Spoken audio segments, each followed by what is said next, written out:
क्या आपने कभी सोचा है कि आपका बिजनेस बहुत अच्छा चल रहा होता है, चलते बिजनेस में एकदम से ग्राहक आने बंद हो जाते हैं? कभी सोचा क्यों? आप एक अच्छा फंक्शन अटेंड करके आए, घर आते ही पता चलता है आप बीमार हो गए।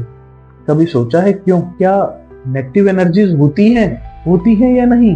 ये एक बहुत बड़ा क्वेश्चन है। एज पर एस्ट्रोलॉजी हम इसे अभिचार योग कहते हैं। अब क्वेश्चन आता है, अभिचार योग होता क्या है? अभिचार योग हमारी बॉडी के सराउंड एक नेचुरल सुरक्षा कवच बना रहता है। जब हमारी कुंडली में राहु, केतु या शनि तीनों में से कोई भी कमजोर पड़ जाता है तो वो सुरक्षा चक्र बेसिकली टूटने लग जाता है। तो सुरक्षा चक्र टूटते ही नेगेटिव एनर्जीज हमारे ऊपर हावी होने लगती हैं। जो हम कह देते हैं कि हमारे ऊपर किया कराया हो गया, किसी ने नेगेटिव एनर्जीज कर दी, टोना टोटका तंत्र मंत्र, ये सब उसी पार्ट है। तो अभिचार योग से हम ये अच्छे से फाइंड आउट कर सकते हैं क्या अगर कोई हमारे ऊपर कुछ कर रहा है तो वो हमारे ऊपर असर करेगा या नहीं करेगा। जब सुरक्षा चक्र स्ट्रोंग नहीं होगा तो ऑब्वियस सी बात है ये चीजें हमारे ऊपर असर करना बहुत तेजी से शुरू कर देती हैं। अगर कुंडली स्ट्रोंग होती है तो ये असर नहीं करती हैं। अब बहुत सारे लोग बोलते हैं कि मुकेश अंबानी पे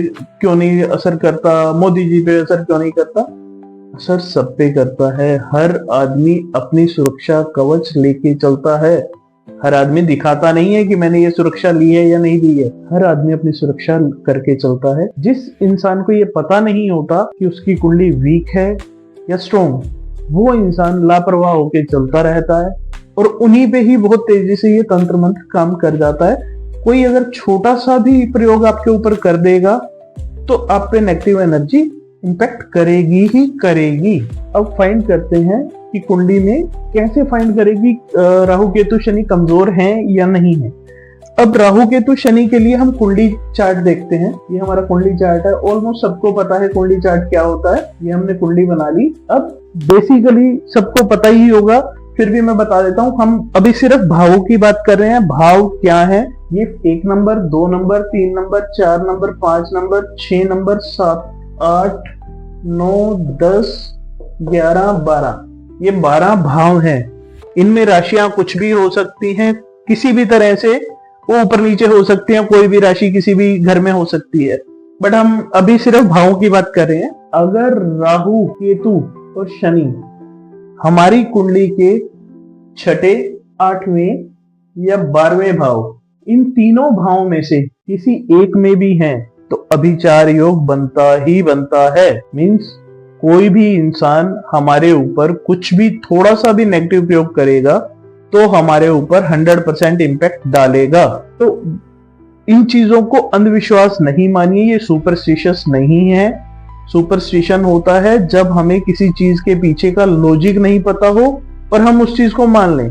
ये पर्टिकुलर साइंस है जो बता रही है कि अगर इन घरों में हमारे राहु केतु शनि में से कुछ भी मिलेगा तो मान के चलिए कि हमें नजर लगेगी ही लगेगी, जिसको हम इजी लैंग्वेज में कहें नजर लगना। ये हमारी माएं जब हम बहुत छोटे बच्चे होते हैं तब से ये सब हमारी नजर उतारना शुरू कर देती हैं।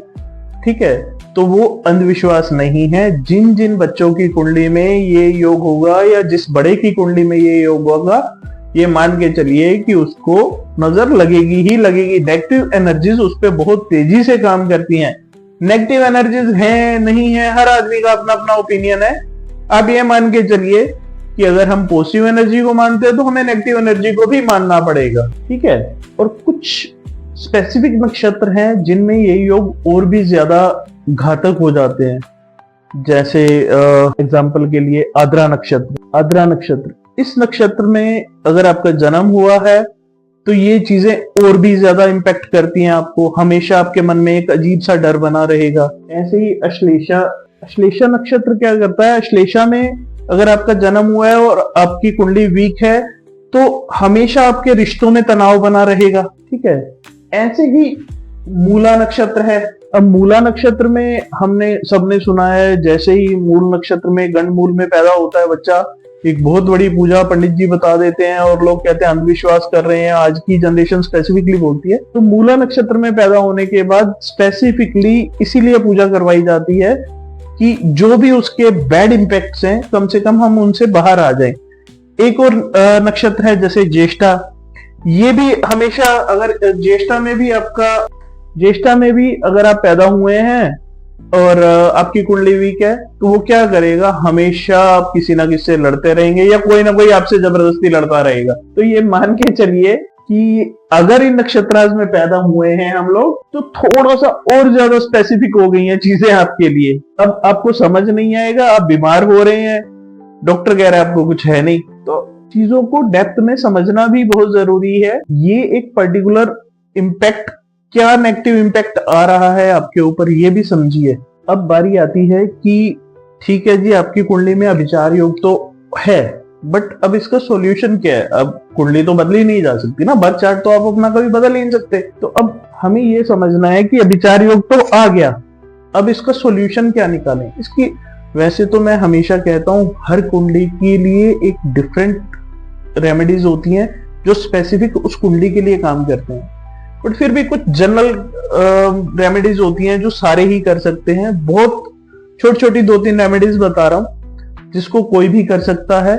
अभिचार योग है तो उसकी मान के चलिए कि काफी हद तक उसे रिलीफ मिलेगा, बट स्टिल मैं फिर भी कह रहा हूं अभिचार योग के लिए या किसी भी स्पेसिफिक आपका कोई भी क्वेश्चन होता है तो उसके लिए किसी अच्छे ज्योतिषी से, किसी अच्छे एस्ट्रोलॉजर से जरूर कंसल्ट करके सारे उपाय करने चाहिए, क्योंकि हर कुंडली एक डिफरेंट कुंडली होती है तो उसके उपाय भी डिफरेंट होते हैं। एक मास लेवल पे तो आपको एक आइडिया दे दिया जाता है कि आप ये कर लीजिए, बट स्टिल अगर हमें डेप्थ में जाके उस चीज का सॉल्यूशन निकालना है तो उसके लिए एक कंसल्टेशन बहुत जरूरी होती है।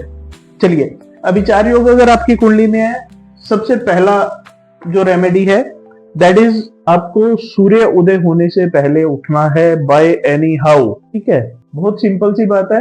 अब सेकंड के लिए बात करते हैं। सेकंड रेमेडी में ये मान के चलिए अगर आपके सराउंड में कोई भैरव मंदिर है तो ठीक है, अदरवाइज एक ये मान के चलिए कि मुझे भैरव मंदिर जाना है और सरसों का तेल, मस्टर्ड ऑयल अर्पित करना है भैरव जी को 4 बार। ये रेमेडी 4 बार जरूर करनी है।